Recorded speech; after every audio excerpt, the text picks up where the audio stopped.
Abby Barker tasked with trying to shut down this potent James Madison offense. 19 wins on the season, a 2.63 ERA. Those 74 strikeouts are in 157 and a third innings. We have seen Barker throughout this tournament. She's 2-0 so far, winning both of her starts, a 2.10 ERA. 8 strikeouts and 13 innings so far for the week here at JMU. Faces Hannah File to begin. First pitch in for a strike. File a 353 average at the top of the lineup. Includes 11 doubles, 7 home runs, and 37 RBIs. That 7th home run came yesterday. The Dukes hit 4 in yesterday's contest, giving them 88 on the year, breaking the old record of 84. Just one of a few school records already established by this team, with some games remaining on the schedule. Also school records for RBIs and walks for the JMU offense. File hits it deep left center field, back to the track, back to the wall, and another home run to add to the record books. Hannah File starts off the CAA Softball Championship with a deep fly to left center. And the Dukes continue. They have scored in every inning thus far in this tournament.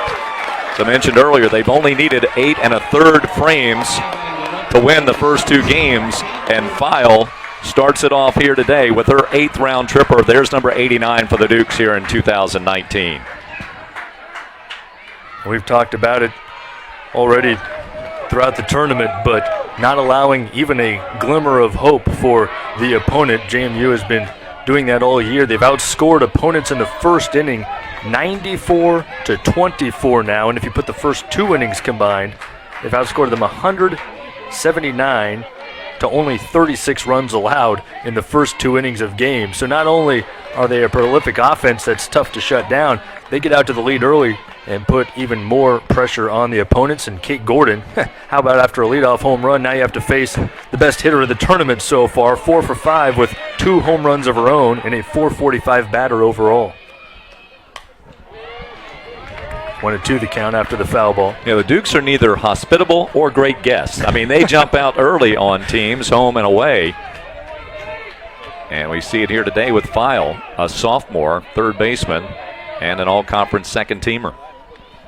Gordon with 18 home runs. That's tied for a single-season record individually. Morgan Toll had 18 home runs last year for the Dukes, and Gordon has matched that again with a couple already in this tournament, 1 in each game. JMU has only had to play 2 games to get here by virtue of being the top seed and being able to move directly to a game late on day 1 and then winning both games to arrive here. Whereas Elon, 2-1 so far in the tournament, with 1 loss being at the hand of the Dukes. Gordon swings and misses, so Barker comes back with a strikeout. That is a really nice change up there. Had Gordon fooled quite a bit. That's one of those that when you're swinging, you wish you weren't. You got enough time to think about it as, oh no, I can't stop it. It's a little too late. And Barker was really good last night. Very competitive. First pitch misses to Megan Good, 343 average, the 4-time CAA Pitcher of the Year, and just as capable at the plate with 15 home runs and a whopping 57 RBIs already this season. And she has a base hit to left field.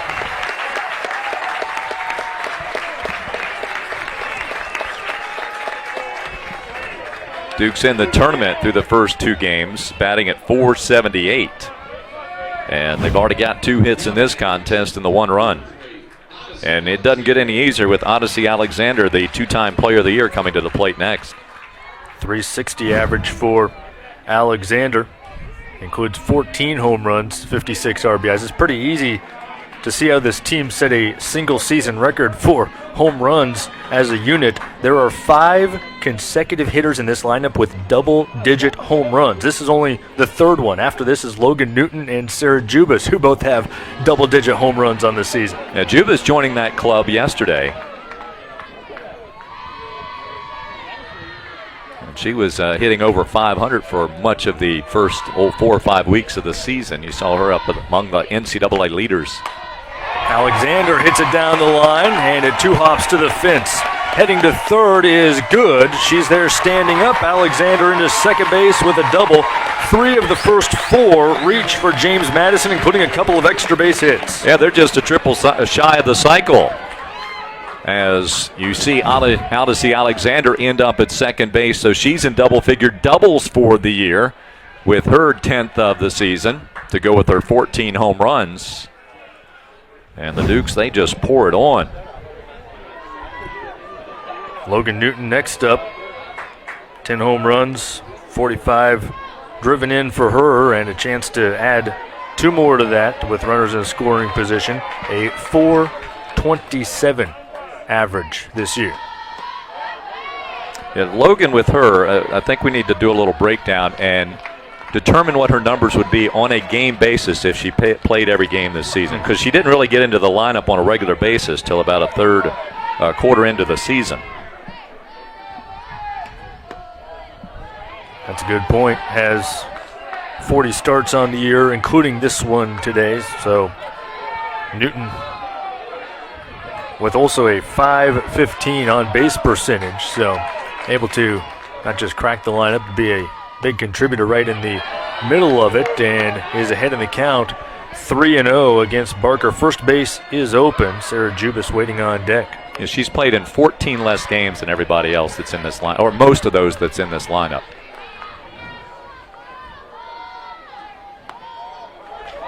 3-0 off the mark. Bases are loaded for Jubis. Do you have your Grand Slam stats waiting for us? Oh, yeah. We can pull those out, no doubt. That's one thing the Dukes have not done this week is hit a Grand Slam. 31 in the history of the program.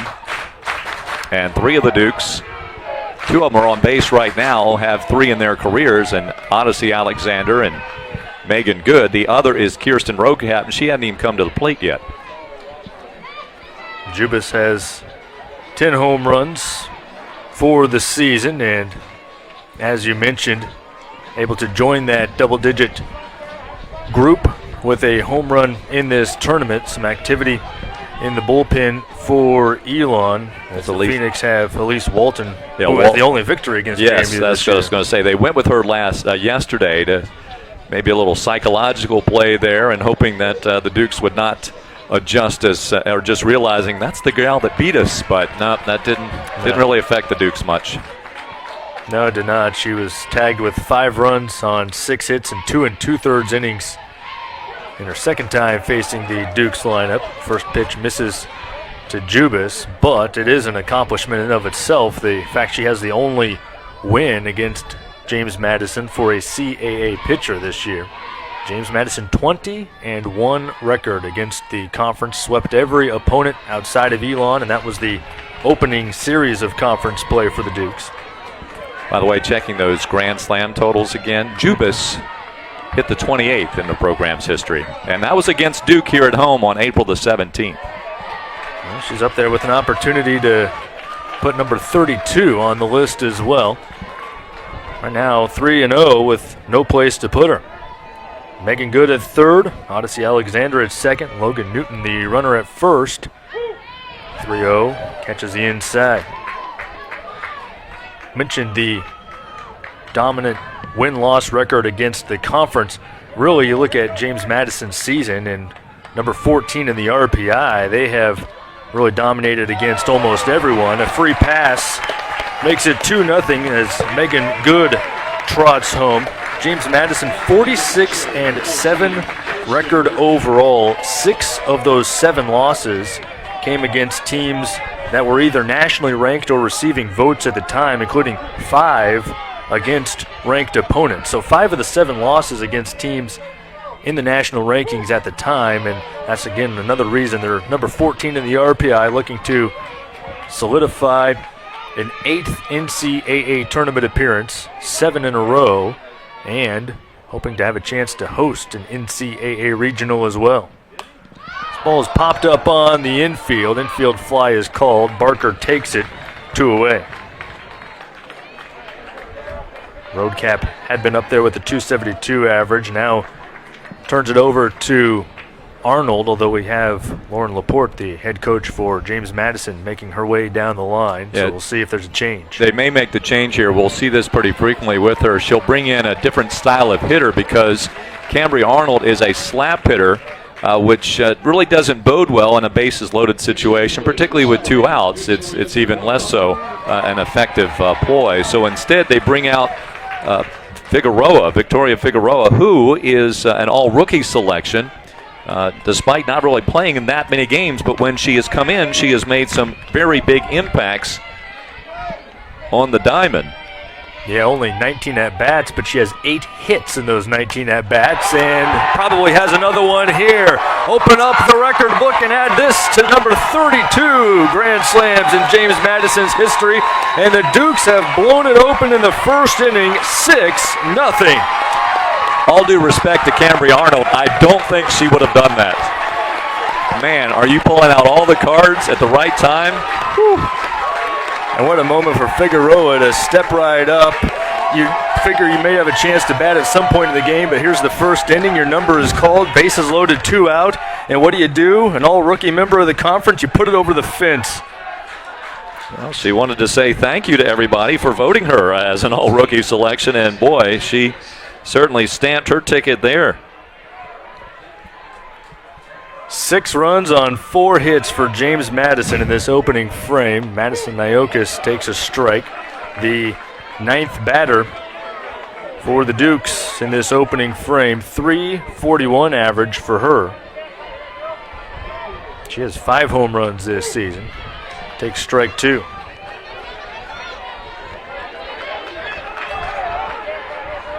Energized crowd here. Doesn't matter if it's 11 a.m. on a Friday. They have packed the stadium, and a lot of purple here and a lot of purple-clad fans screaming and shouting here in the last hour of the morning. No question. They've made a good adjustment of getting here early, too. So bloop down the right field line falls foul. The first baseman, Goldwait, going back. Second baseman, Reich, coming over at the angle. Neither one able to get there, so it falls in foul territory, and the count remains 1-2. This game really, was originally started for a noon start, and just at the end of last night's elimination game when Drexel season end and Elon continued on in, the decision was made to switch it to 11 o'clock to try to avoid, really not so much the case of this first game, but in the event that there was a second game, they were really concerned there. So they went ahead, backed it up an hour. You see it didn't affect the crowd whatsoever. It's still a very good crowd. Yeah, they were out tailgating when I showed up. Usually, as a broadcaster, you show up to an empty stadium. Maybe a few event staff are there to help get the gates open. I pulled into a parking lot. They're out playing cornhole, getting ready for the game around 9 a.m. this morning. I thought, now this is a fan base right here. 2-2 is the count to Niokis. And now it runs full. Hannah Files started the inning with a solo homer, and she's hoping to have an opportunity to bat twice in the first inning. Barker trying to into this frame. Fly ball hit well left field, and that one's gone. 3 home runs in the inning for James Madison. Number 91 on the year as they continue to sock the softball out of the park. That's her second of the tournament. James Madison playing in its 54th game of the season.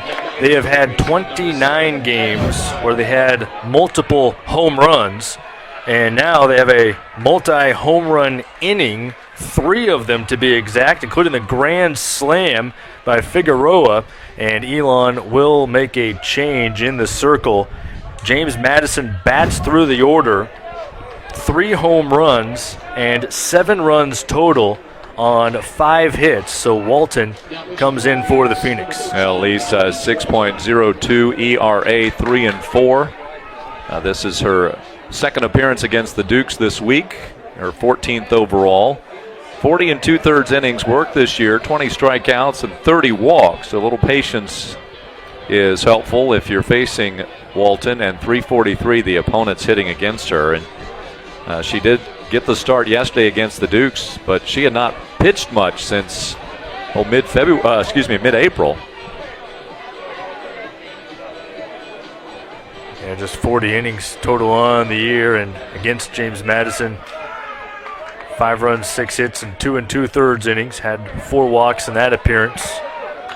In the victory against JMU, complete game, held the Dukes to 2 earned runs on 6 hits in that appearance. Hannah File had a solo home run at the top of this inning. JMU bats around and File up there for the second time.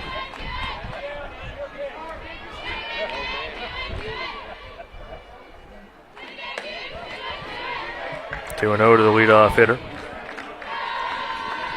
James Madison, as you said earlier, Kurt, not the most accommodating of hosts. At this ballpark, 158-46 is the record, so they've been tough to beat here, certainly, and really putting a stamp on this one in the first inning. They've won 18 in a row overall this season. 3-1 now on Hannah File. And File out of Shelbyville, Indiana. A couple of Midwesterns on the roster for JMU.